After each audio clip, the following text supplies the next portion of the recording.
Fleming's left hand rule.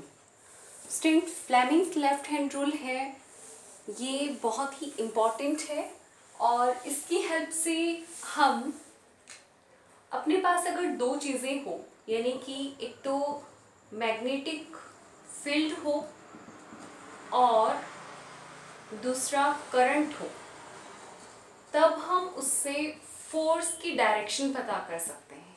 कौन से rule की हेल्प से? फ्लेमिंग्स लेफ्ट हैंड रूल की हेल्प से मैग्नेटिक फील्ड और करंट की डायरेक्शन अगर अपने को मालूम होती है तो उससे हम फोर्स की डायरेक्शन पता कर सकते हैं। तो जो फ्लेमिंग का लेफ्ट हैंड रूल है, इसके अकॉर्डिंग क्या किया जाता है, ये लेफ्ट हैंड पर ही बेस्ड होता है। और इस रूल को समझने के लिए आपको अपने हैंड के पोस्चर बनाना होगा और उसके लिए हम लेफ्ट हैंड लेते हैं, राइट हैंड पे नहीं होगा ये। लेफ्ट हैंड में अपने को अपने थंब और जो फर्स्ट फिंगर होती है, थंब और फर्स्ट फिंगर और ये जो मिडिल फिंगर है, इन तीनों को हमें स्ट्रेच करना होता है। स्ट्रेच किस तरीके से कि थंब और फर्स्ट फिंगर एक दूसरे के परपेंडिकुलर हो और जो मिडिल फिंगर है वो भी इन दोनों के साथ परपेंडिकुलर हो। ओके स्टूडेंट्स, तो जैसे कि आप यहाँ देख सकते हैं कि जो थंब है वो फर्स्ट फिंगर के साथ 90 डिग्री पे है और ये जो फर्स्ट फिंगर है वो मिडिल फिंगर के साथ 90 डिग्री पे है। मतलब हाथों की जो पोजीशन है, लेफ्ट हैंड की पोजीशन, और उसमें थंब, मिडिल फिंगर और इंडेक्स फिंगर, इनको इस तरीके से स्ट्रेच करना है ताकि ये एक दूसरे के साथ परपेंडिकुलर हो, मतलब 90 डिग्री का एंगल बनाए। फर्स्ट फिंगर, मिडिल फिंगर और थंब से रिलेटेड ये रूल है। अब देखिए इसमें क्या है कि अगर फर्स्ट फिंगर किसको शो कर रही है, मैग्नेटिक फील्ड को शो कर रही है, और मिडिल फिंगर किसको शो कर रही है, करंट को शो कर रही है, करंट की डायरेक्शन को पॉइंट कर रही है, तो जो थंब है वो किसको शो करेगा, ये फोर्स की डायरेक्शन को शो करेगा।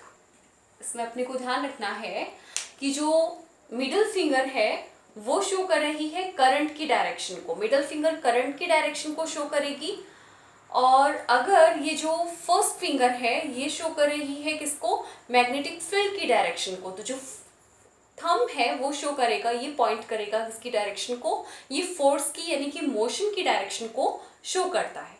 अब आप इसको याद रखने के लिए याद रख सकते हैं, जैसे आप फर्स्ट फिंगर को एम से, यानी मदर, फादर एंड चाइल्ड, इन तीनों वर्ड से आप इसको याद रख सकते हैं।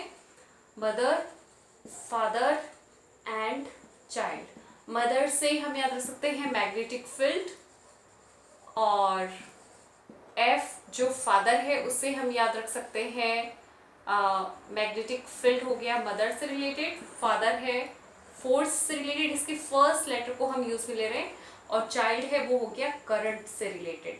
तो मदर, फादर, चाइल्ड इज से हम इसको याद रख सकते हैं। जैसे ये वाली फिंगर शो कर रही है मदर और ये वाली जो मिडिल फिंगर शो कर रही है चाइल्ड, तो जो फादर है वो हो गया फोर्स, तो इससे हम इसको इजीली याद रख सकते हैं। स्टूडेंट, तो इसका जो स्टेटमेंट है वो क्या हो जाएगा, Fleming's left hand rule statement चलिए लिख लेते हैं कि सपोज इसमें अपने को स्ट्रेच करना होगा, मतलब ये एक्टिविटी बेस्ड रूल है, तो इसमें अपने को स्ट्रेच करना होता है। स्ट्रेच योर या फिर our, stretch your right left hand, इसमें अपने को ध्यान रखना है अपने लेफ्ट हैंड को इस तरीके से स्ट्रेच करना है इन अ मैनर वेयर, तीनों चीजें हैं, कौन कौन सी, वेयर फर्स्ट फिंगर और मिडिल फिंगर एंड थंब, ये तीनों चीजें क्या होनी चाहिए, are perpendicular to each other, ये सभी एक दूसरे के साथ कितने डिग्री का एंगल बनाए, ये 90 डिग्री का एंगल बनाए ईच अदर। इफ, अब यहां पर अपने को बताना है, इफ मिडिल फिंगर किसकी डायरेक्शन को शो कर रही है, if middle finger points magnetic field direction, middle finger है वो पॉइंट करती है करंट की डायरेक्शन को। तो हम पहले बता रहे हैं middle finger points current direction, और जो फर्स्ट फिंगर है, फर्स्ट फिंगर पॉइंट्स, ये किसकी तरफ शो करेगी डायरेक्शन? ये शो करती है मैग्नेटिक फील्ड। तो क्या होगा? देन थंब शोज, यही अपने को डायरेक्शन बताएगा। Then thumb shows direction of force, या फिर हम कह सकते हैं मोशन।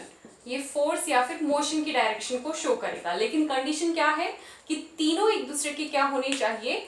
फोर्स यानी कि थंब और ये जो फर्स्ट फिंगर है और मिडिल फिंगर है, तीनों एक दूसरे के परपेंडिकुलर होने चाहिए, तभी अपने को डायरेक्टली डायरेक्शन का पता चल पाएगा। और ये जो रूल है ये किसमें काम आता है? It is useful in electric motor. Electric motor जब हम पढ़ेंगे तो उसमें यही रूल अप्लाई होगा। इसी रूल की हेल्प से हम डायरेक्शन ऑफ फोर्स मोशन हम पता करेंगे। तो फ्लेमिंग्स लेफ्ट हैंड रूल में किस लिए अप्लाई होता है? ये करंट और मैग्नेटिक फील्ड की डायरेक्शन पता होने पर फोर्स की डायरेक्शन को इंडिकेट करता है।